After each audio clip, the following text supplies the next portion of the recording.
नमस्कार। आज की कथा है पितरों की उन 3 कन्याओं की जो दुर्लभ वरदान पाकर माताएं बनी, माता सीता की, माता राधा की और माँ पार्वती की। तो कथा कुछ इस प्रकार से है। ब्रह्मा जी नारद जी से कहते हैं कि मेरे पुत्र दक्ष की 60 कन्याएं हुई। वह सभी कन्याएं इस सृष्टि की उत्पत्ति का कारण बनी।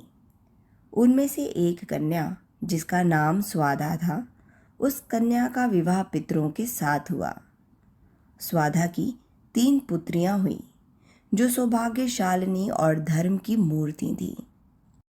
स्वाधा की 3 पुत्रियों में से जो सबसे बड़ी बेटी थी उसका नाम था मैना, मंझली बेटी का नाम हुआ धन्या और तीनों में जो सबसे छोटी थी वह कलावती के नाम से प्रसिद्ध हुई।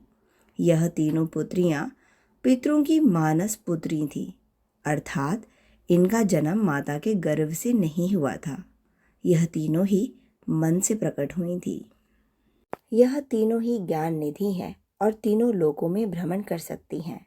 स्वाधा की यह तीनों पुत्रियां लोक माताएं कहलाती हैं और संपूर्ण जगत द्वारा वंदनीय हैं।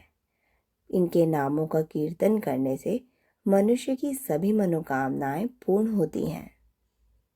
एक समय की बात है, यह तीनों बहनें ही भगवान श्री हरि का दर्शन करने के लिए श्वेत द्वीप पर गईं।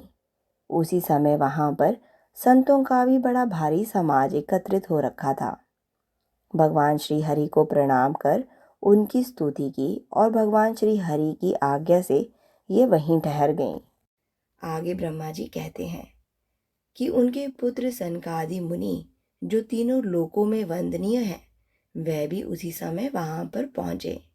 वहां पहुंचकर उन्होंने श्री हरि को प्रणाम किया और उनकी स्तुति की और श्री हरि की आज्ञा से वह भी वहीं ठहर गए। उन्हें आया देख सभी लोगों ने उनकी तरफ आदर व्यक्त करते हुए उनको प्रणाम किया, परंतु इन 3 बहनों ने उन्हें देखकर भी उनकी तरफ कोई आदर व्यक्त नहीं किया। इस बुरे बर्ताव को उनका अभिमान समझकर सनकादि मुनि ने क्रोधित होकर उन्हें श्राप दिया। सनकादि मुनि बोले कि तुम तीनों बहनें स्वर्ग से दूर हो जाओगी और मनुष्य बनकर धरती पर रहोगी, साथ ही में तुम मनुष्यों की ही स्त्रियां बनोगी। यह सब सुनकर वह तीनों बहनें चकित हो गईं और फिर अपनी गलती का एहसास कर उन्होंने मुनि से माफी मांगी।